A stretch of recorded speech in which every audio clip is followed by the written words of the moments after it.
All right, so today we will be talking about the era of change. So during the 1960s, America experienced the counterculture movement. This counterculture grew from the new emphasis on freedom for all and the civil rights movement's questioning of traditional boundaries. The Vietnam War sparked a nationwide distrust of the government, which caused a spirit of rebellion throughout society. Members of the counterculture were known as hippies. They valued individuality, youth, freedom, and love. They also showed this rebellious attitude through their experimentation with drugs, different music, and styles. They really thought that looking like this was nice. So basically, think of your typical teenager in this day and age. Their mentality came from these hippies from the 60s. Their rebellious attitude from the younger generation caused a misunderstanding between them and the older generations, which caused a situation called the generation gap. Shifting towards women. In the 1960s, a second wave of feminism was born. Inspired by the success of the civil rights movement, women wanted to fight even harder. They wanted to change how they were treated as a group and redefine how they were viewed as people. Most women were considered housewives, but those same women found their role unsatisfying. Betty Friedan, who described this dissatisfaction in her book, The Feminine Mystique, helped establish the National Organization for Women, called the NOW, which sought to win equality for women. They fought for the Equal Rights Amendment to be added to the Constitution, but thanks to the efforts of other women like Phyllis Schlafly, who described their actions as a total assault on the family, on marriage, and on the children, the ERA ended up not passing. Women did end up gaining rights, though, like in Title IX of the Higher Education Act and the Equal Credit Opportunity Act. Equality in the U.S. wasn't just pushed for by the women and African Americans. Other minority groups joined in as well. Mexican and other Latin American immigrants came to the U.S. during the World War II time period, which helped fill the need for cheap labor in the country. They had to fill grueling and physically demanding jobs with little to no pay, which took its toll on them. Following the lead of the civil rights movement, the Latinos began to fight for their own rights. The most well-known leader of this movement was Cesar Chavez, who formed the UFW, which tried to help migrant farm workers who were poorly treated and thrown around like they were nothing. The Chicano movement, which was a little broader in what they fought for, worked to raise consciousness, reduce discrimination, improve living conditions, and attain political power for Latinos. The Latinos fighting for their rights inspired other minorities such as Native Americans and Asians to do the same. It wasn't just the women and African Americans fighting. For the mystery document.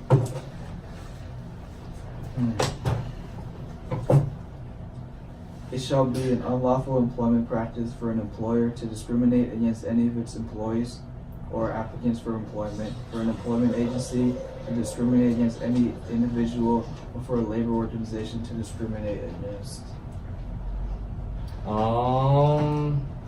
I think I know it. Oh, really? Yeah. Okay, then what is it? Is it Title VII of the Civil Rights Act? That's it, right? Yes, it is.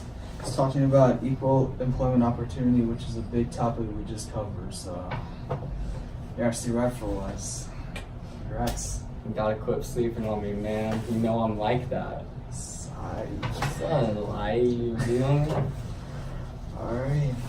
Okay, so another topic is, in 1962, biologist Rachel Carson published a book called Silent Spring, which argued that humans were drastically altering the environment and had a responsibility to protect it.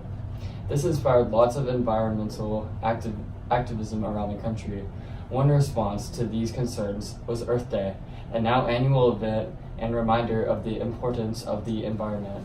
Nixon went on to create the Environmental Protection Agency in 1970 to protect the entire ecological chain, as they would call it. They worked to clean up and protect the environment. While these events did support some people's opinions, others still questioned the government actions. Conservatives and industry leaders opposed environmental regulation, while some others, like liberals, supported it. As a whole, Richard Nixon had a very controversial time in office. During his years as president, Nixon reshaped the way America approached the world. He believed in the German concept called realpolitik, which means that a nation's political goals around the world should be defined by what's good for the nation no matter what. Unlike former presidents, Nixon made it a point to go out and form a working relationship with China. Others feared doing that, but Nixon wanted to change. But here's where the sketchy stuff begins. In June 1972, the Watergate scandal took place, an event that changed the country forever. During this incident, burglars were connected with Nixon's re-election campaign and were caught wiretapping phones and stealing important documents.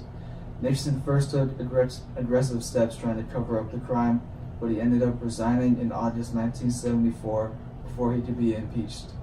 This scandal changed politics forever and caused Americans to question what was really going on in the White House. Alright, so after Nixon resigned, Gerald Ford became the next president. Believe it or not, he was actually the only president ever to not be elected into the White House. He never really had the support of the country because he publicly forgave Nixon of his crimes.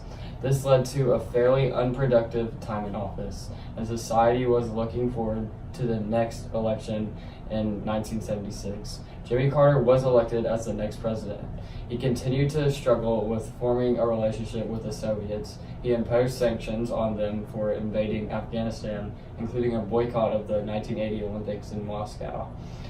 The struggles of Ford and Carter really set the country back and put a lot more pressure on the next president, Ronald Reagan.